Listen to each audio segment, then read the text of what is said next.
Hello guys, welcome to this new video tutorial on Python programming.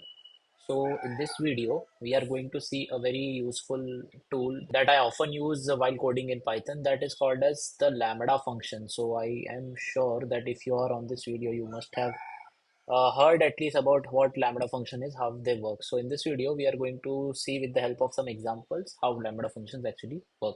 So we have some basic description of a Lambda function. I'll read it out for you. A Lambda function is a Python small anonymous function defined using the lambda keyword. So lambda is the keyword that you need to write.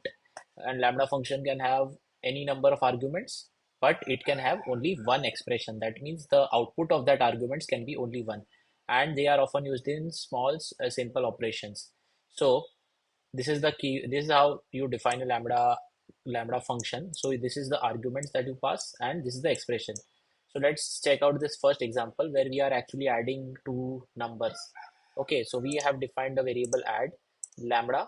Then these are the two arguments, that is x and y, and then we are defining the expression here. That is it. Whenever this function is called, that is add is called, you pass the argument and you return x plus y. So if you call the lambda function, let's see what the result is. So you get 8. Simple as that. Now let's check out the second example. So here I have a point variable which is a list actually, and the list is actually of tuples. Okay, so there are tuples inside this list, and what we want to do is that lambda function can actually be also used along with higher order functions like sorted, filter, map. So this kind of functions, inside this also lambda functions can be used. So here our goal is to sort this list in some order.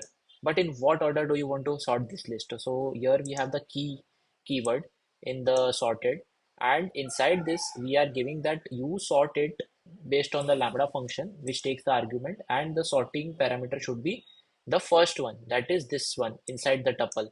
So if you want to sort it based on this, so how would it look like? So this one would come first, right? 1 5, then 2 10, then 3 6, and then 5 8. So let's see if it works.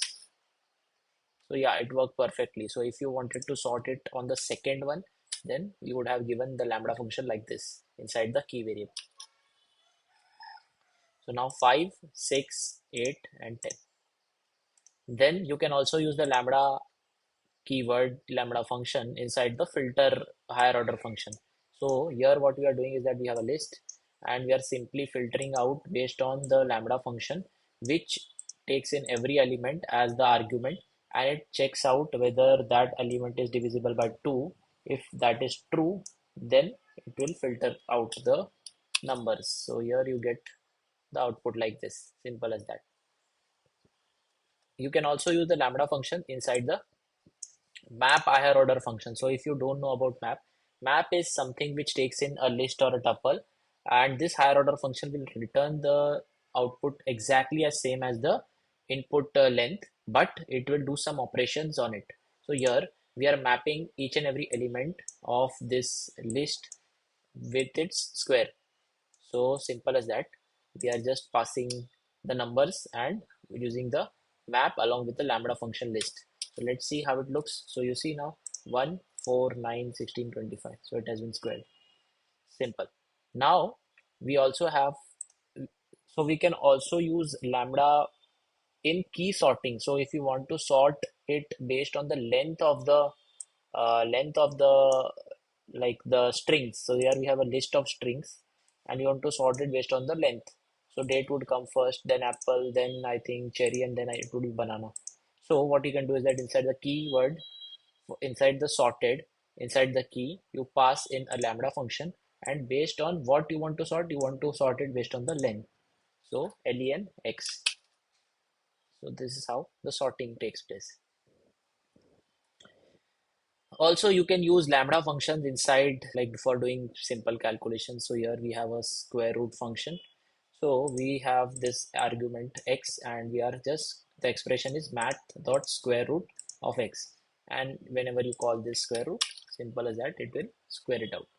Now let's say you want to sort it based on the first keyword of the like based on the alphabetical order. So how you can use lambda function in that case? So first of all, you will be using the sorted keyword because you want to do sorting. But inside the keyword, you're passing the lambda function, you're taking every argument and you are sorting it. The expression is based on x dot lower. So whichever is the first keyword, that is alphabetically, that should come first. So you see banana comes first because it's B, then C, then we have D, and then we have Z. Cool. So in the next example, we like this in this example, we have shown that lambda function can also use some default arguments if arguments are not passed to it. So here, this is a power lambda function which takes in one argument, that is x, and by default n is defined as 2. So this is the default parameter. And what is the expression here? X raised to 2 if the x is not defined. So let's see, there's two result. So in first case, when x was not defined, so sorry, when n was not defined, it took 2. So 3 raised to 2 is what? It's 9. But in the second case, when it was defined, so it is 3 raised to 3, that is 27. Also, lambda functions can be used in dictionary sorting and all. So here we have a dictionary, that is this, that, whatever. And what we are doing is that we are also again using it with the higher order sorted function, and we are sorting it based on the items. But here you see the keyword. So here we have defined the lambda function and it should be sorted based on this number, right? So whichever guy has the lowest core, that should come first. So therefore the lambda function is defined such that it should be sorted based on x is to 1. So you see now Bob has scored the lowest mark, David second, then Alice, then Charlie. In similar way, you can also use lambda functions to filter out multiple conditions that we have seen above. So here we are passing two functions, two conditions inside the lambda function. So this is the argument and this is the expression. So we have two expression, that it should be the modulo should with the variable, the modulo with 3 and 5 both should be equal to 0. That means the number should be divisible by 3 and 5. Simple. So which numbers were divisible by 3 and 5? It was 15, 30 and 45. So this is what you can do with the help of lambda functions. So very, very handy function that you can use in your Python programming. And let me know how, like if you have any doubts regarding what you saw in this video, and how do you use lambda function in your coding expressions. Till then, see you next time.